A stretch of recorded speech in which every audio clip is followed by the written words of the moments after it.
시청자 여러분 안녕하세요. 김동수입니다. 이 시간에는요.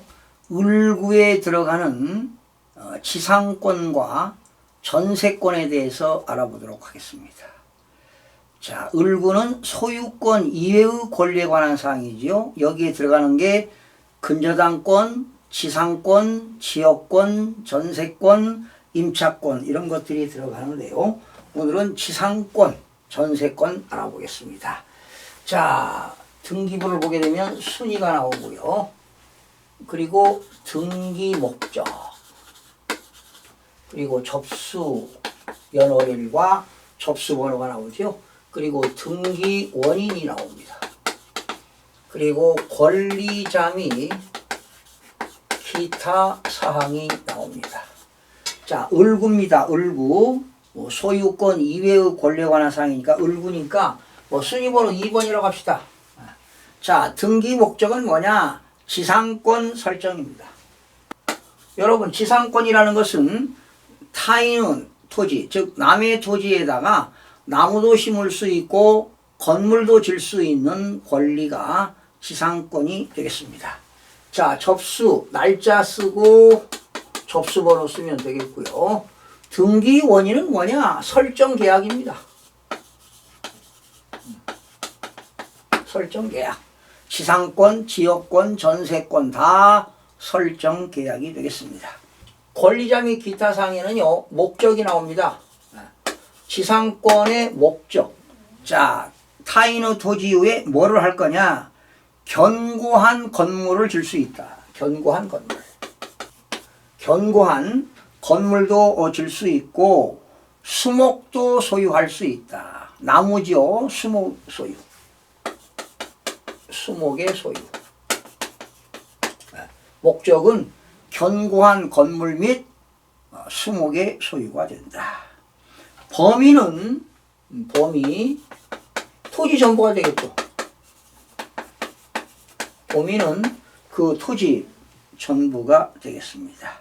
존속기간인데요. 존속기간. 존속기간은 30년입니다. 지상권 존속기간은 30년이라는 것 기억하시고요. 치료는 땅을 사용하고 사용료를 주는 거니까 치료, 땅값을 주는 거니까 얼마씩 주는 경우도 있고 또 없으면 없음. 그런데요, 대부분 금융기관에서 토지를 담보로 제공하고 돈을 빌려오면 금융기관에서는 근저당권도 설정하지만 지상권도 설정을 하게 됩니다. 지상권자 누굽니까? 지상권자. 채권자죠. 지상권자, 은행이 될 수도 있고요. 상호신용금고도 될 수도 있고.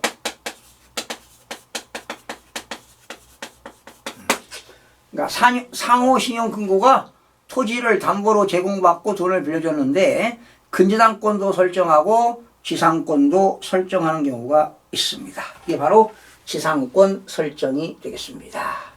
자, 3번으로 넘어갑니다. 이제 전세권 한번 볼까요? 전세권. 여러분, 이 전세권은 전세에는 두 가지가 있어요. 우리가 일반적으로 아파트 전세 들어가는 거 있잖아요. 그건 채권적 전세입니다.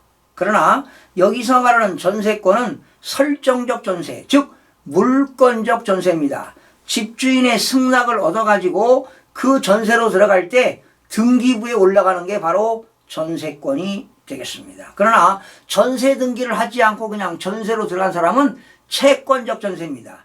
임대차 계약 기간이 만료되면 집주인한테 받을 돈을 얘기하는 거고요. 여기서 말하는 전세권 설정이라는 것은 그 집, 부동산에 대한 권리를 말하게 되는 겁니다. 전세권 설정. 접수번호, 연월일 들어가고요. 재배토 이렇게 들어가겠죠. 그리고 등기 원인은 지상권이든 지역권이든 전세권이든 다 뭡니까? 설정 계약입니다. 전세권 설정 계약이 된다. 그러면 임차인이 집주인에게 준 전세 금액이 있을 거 아닙니까? 전세 금액. 여기 권리자 및 기타 사항에 전세 금액 3억이면 3억 이렇게 되겠죠. 전세 금액 3억. 범위 건물의 전부입니다. 범위.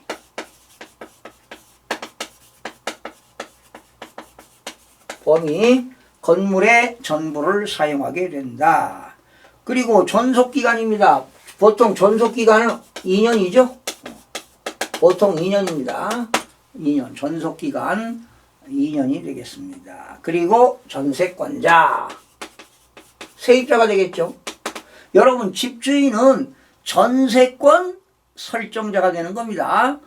세입자가 전세권자가 되겠습니다. 뭐 김동수 이렇게 그리고 밑에 김동수의 주소가 들어가겠죠.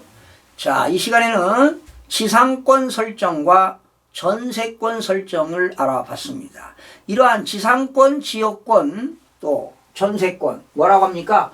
용익물권이라고 하죠. 용익.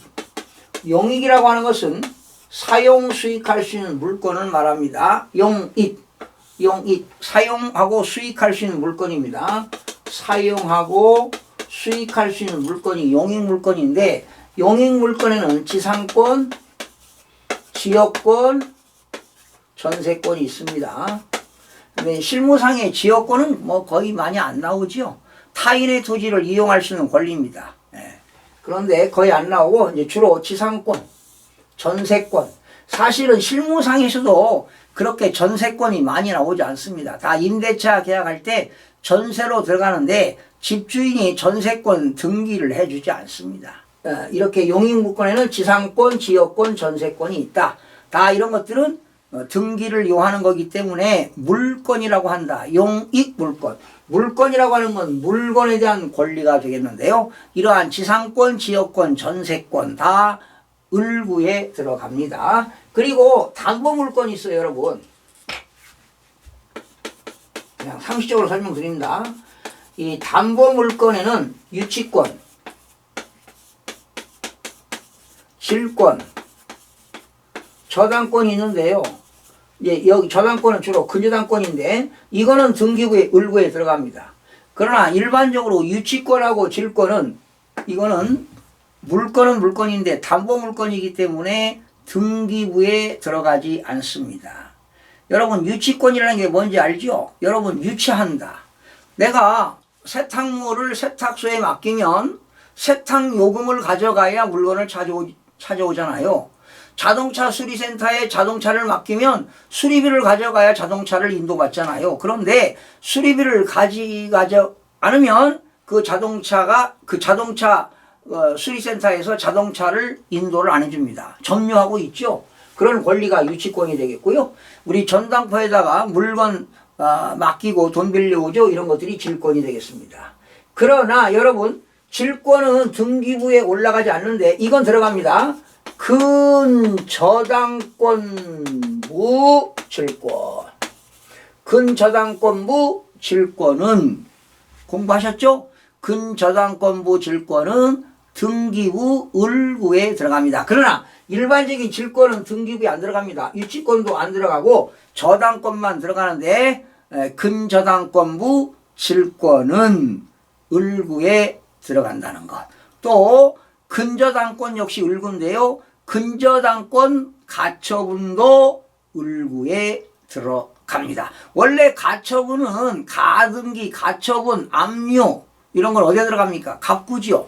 갑구에 들어가는 것은 소유권에 관한 사항이니까 소유권 보존 등기, 소유권 이전 등기, 압류, 가압류, 가등기, 가처분, 말소 및 회복 등기는 갑구에 들어가고요.